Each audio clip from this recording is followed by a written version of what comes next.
Hello friends, आज आपका फिर से स्वागत है ट्रीटमेंट एक्सप्लेन चैनल के एक नए वीडियो में। दोस्तों, आज हम जो टॉपिक पे बात करने जा रहे हैं वो आपके लिए बहुत ही कॉमन होगा। शायद आपके आसपास या आपके फैमिली में या आपके रिलेटिव्स में कई बार इसके बारे में बात हुई होगी, पर आपने कई बार इसको इग्नोर भी कर दिया होगा कि भी ये कुछ कॉम्प्लिकेटेड सी टर्म होगी, थायराइड। तो आज हम इसके बारे में बात कर रहे हैं और आज हम बात करेंगे कि भी ये थायराइड आखिर है क्या।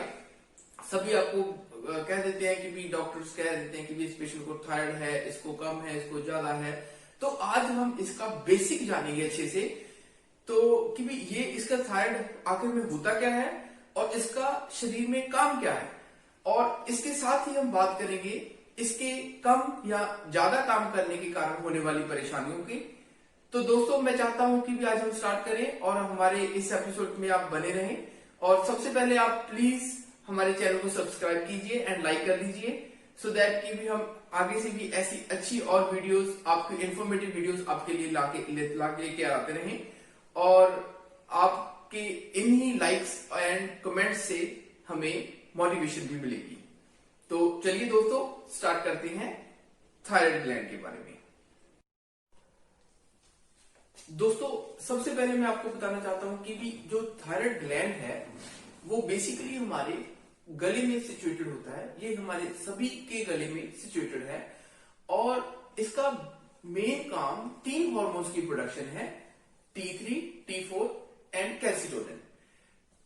जो T3 एंड T4 है उसका हमारी बॉडी के नॉर्मल फंक्शनिंग में बहुत ही ज्यादा मेजर रोल है और हम इसी के बारे में हम बात करेंगे।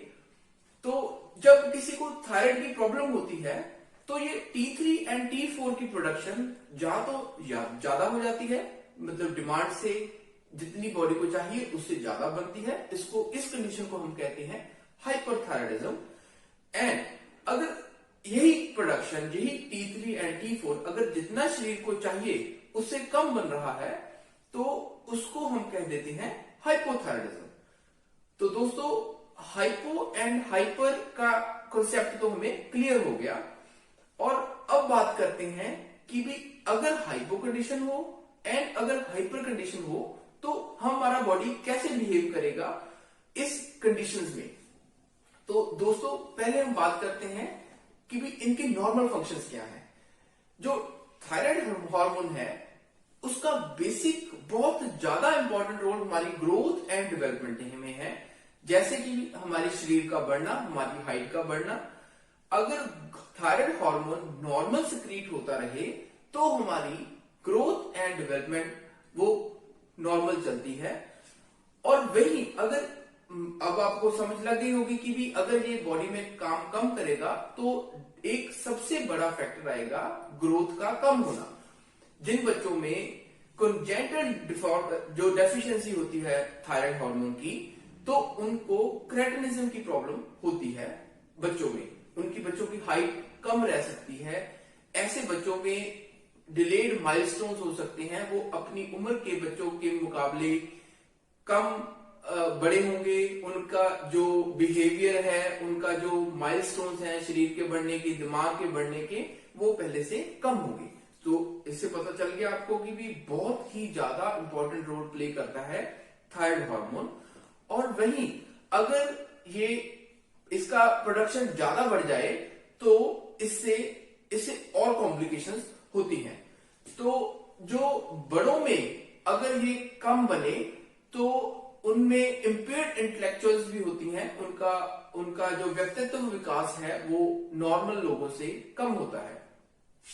और अब हम बात करते हैं थायराइड के बॉडी में और मेटाबॉलिज्म के बारे में कि भी थायराइड हार्मोन हमारे लिपिड्स, कार्बोहाइड्रेट्स एंड फैट्स का, प्रोटीन्स का मेटाबॉलिज्म में भी बहुत ही ज्यादा मेजर रोल प्ले करता है। दोस्तों, जो लिपिड्स हैं उसके अगर इसकी नॉर्मल रहे तो कंडीशन तो हमारे लिपिड्स नॉर्मल रहेंगे, पर अगर हाइपो कंडीशन हो, हाइपोथायराइडिज्म में लिपिड्स की प्रोडक्शन जो है वो उसकी मेटाबॉलिज्म है वो स्लो हो जाता है। अगर बात करें प्रोटीन सिंथेसिस की, तो अगर थायराइड का हार्मोन्स अगर जरूरत से ज्यादा प्रोड्यूस हो रहे हैं तो हमारी बॉडी में वेट लॉस होने की लक्षण सामने आते हैं। और वहीं अगर ये कम सिक्रीट हो रहा है तो एक कंडीशन होती है जिसको मिक्सोडीमा कहते हैं, वो पेशेंट्स में अपीयर होती है।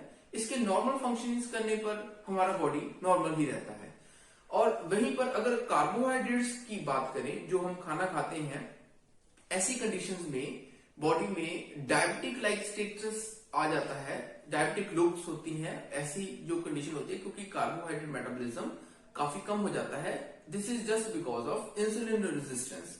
ये कम हो जाता है तो फिर कार्बोहाइड्रेट मेटाबॉलिज्म में प्रॉब्लम आती है।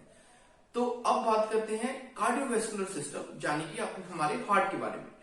तो अगर थायराइड हॉर्मोन्स किसी पेशेंट्स में ज्यादा सिक्रीट हो रहे हैं तो वो पेशेंट की हार्ट की रेट, जो धड़कन है, वो बहुत ही ज्यादा बढ़ जाती है।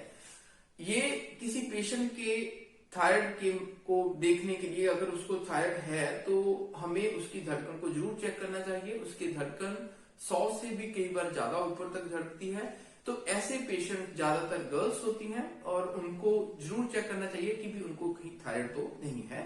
और दूसरी ओर अगर बात करें हाइपोथायरिज्म की, तो उसमें हार्ट रेट स्लो हो जाता है और उसमें एट्रियल फिब्रिलेशन जैसी कंडीशन तो हाइपरथायरिज्म में आती है। और हाइपो, जो जब थायराइड कम होता है तो हमारा हार्ट थोड़ी की स्पीड थोड़ी सी कम होती है।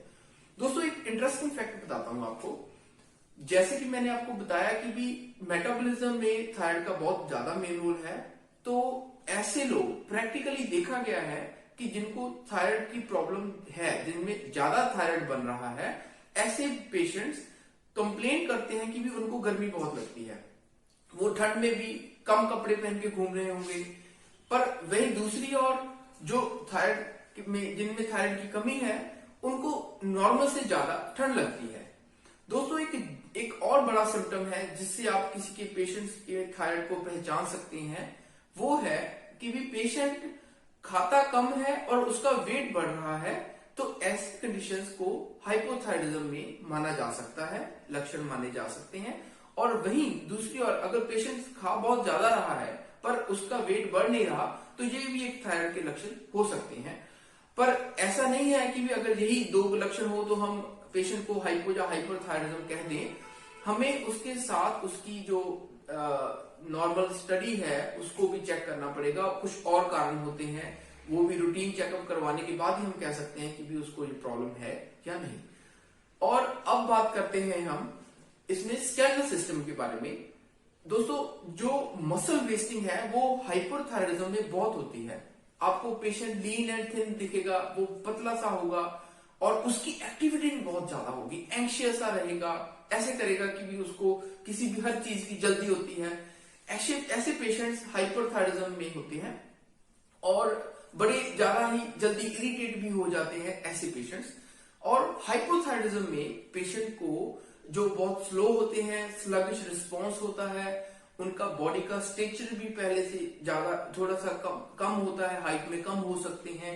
ऐसी चीजें हमें हाइपोथायरिज्म में देखने को मिलती हैं। दोस्तों जो किडनी सिस्टम पे हमारे फंक्शन है उसका कुछ डायरेक्ट एविडेंस तो नहीं है, पर अगर कुछ स्टडी से पता चला है कि भी थायराइड हार्मोन हमारे यूरिनेशन पे भी इफेक्ट डालता है। जो पेशेंट हाइपरथायरिज्म के हैं उनमें यूरिनेशन जो उनके यूरिनेट करते हैं वो ज्यादा होता है उनमें रेदर देन हाइपोथायरिज्म के पेशेंट्स में। तो दोस्तों ये सब फीचर्स थे हाइपो एंड हाइपरथायरिज्म के। और अगर थायराइड हमारे बॉडी में नॉर्मल फंक्शन करता रहे तो उनसे ये सब सिस्टम सही चलेगा। पर अगर ये सब बातें अब नॉर्मल, अगर ज्यादा प्रोडक्शन हो थायराइड की या कम प्रोडक्शन हो, तो ये क्लिनिकल सिम्टम्स मिलेंगे। अब आप आसानी से समझ सकते हो कि भी किस पेशेंट में हाइपर में कैसे लक्षण मिलेंगे और हाइपो में कैसे लक्षण मिलेंगे। दोस्तों एक और बात मैं आपको शेयर करना चाहता हूं कि भी कभी भी अपनी जो रिपोर्ट्स हैं थायराइड के पेशेंट्स कभी भी ना फेंकें, क्योंकि ये एक बहुत बड़ा इंडिकेशन होती है कि भी कौन सी डोज पे कितनी आपकी थायराइड की मेडिसिन चल रही है। मैं अपने पेशेंट्स को बार बार कहता हूं कि भी भाई अपनी रिपोर्ट्स को कब हमेशा संभाल के एक फाइल में लगा के रखें, क्योंकि ये आपको आगे जाके हेल्प कर सकती है आपकी मेडिसिन की डोज डिसाइड करने में। दोस्तों एक और इसमें एक बात जोड़ना चाहूंगा कि थायराइड हार्मोन्स का रिप्रोडक्टिव ऑर्गन्स पे भी हमारे बहुत बड़ा असर है, क्योंकि थायराइड हार्मोन ही है जो नॉर्मल फंक्शनिंग के में हेल्प करते हैं रिप्रोडक्शन के। तो जिनके कंसीव नहीं हो रहा और जिन कपल्स को प्रॉब्लम है किसी मेंस्ट्रुएशन की या किसी को फीमेल में, तो उनको थायराइड प्रोफाइल डेफिनेटली करवानी चाहिए, क्योंकि इसमें मैं सबसे बड़ा कारण मानता हूं जो हमारा लाइफस्टाइल है। हम जो जंक फूड है, सिटिंग, हमेशा बैठे रहना, एक्सरसाइज की कमी, फास्ट फूड का खाना, ज्यादा कार्बोहाइड्रेट्स खाना, ये सब कारण हमें फाइनली ऐसी स्टेज पे लेके आते हैं जिससे हमारी बॉडी स्लो डाउन हो जाती है। तो दोस्तों ये सब कारण है। हम अगले एपिसोड में इसके ही कंटिन्यूशन में बात करेंगे कि भी इस डिजीज में थायराइड को हम कैसे ठीक करते हैं, इसकी कैसी मेडिकेशन है, कौन कौन सी मेडिकेशन डॉक्टर यूज करते हैं, डोजेस कैसे सेटल होती हैं, ये सब कुछ ये आपकी नॉलेज के लिए है। आप प्रैक्टिकली घर पे इसको मत अप्लाई करना कि भी मेरा एपिसोड देखा और अपनी दवाई सेटल करने लगा है। ये हमेशा अपने एक फैमिली फिजिशियन या अच्छे एंडोक्राइनोलॉजिस्ट की सलाह के साथ ही करना चाहिए।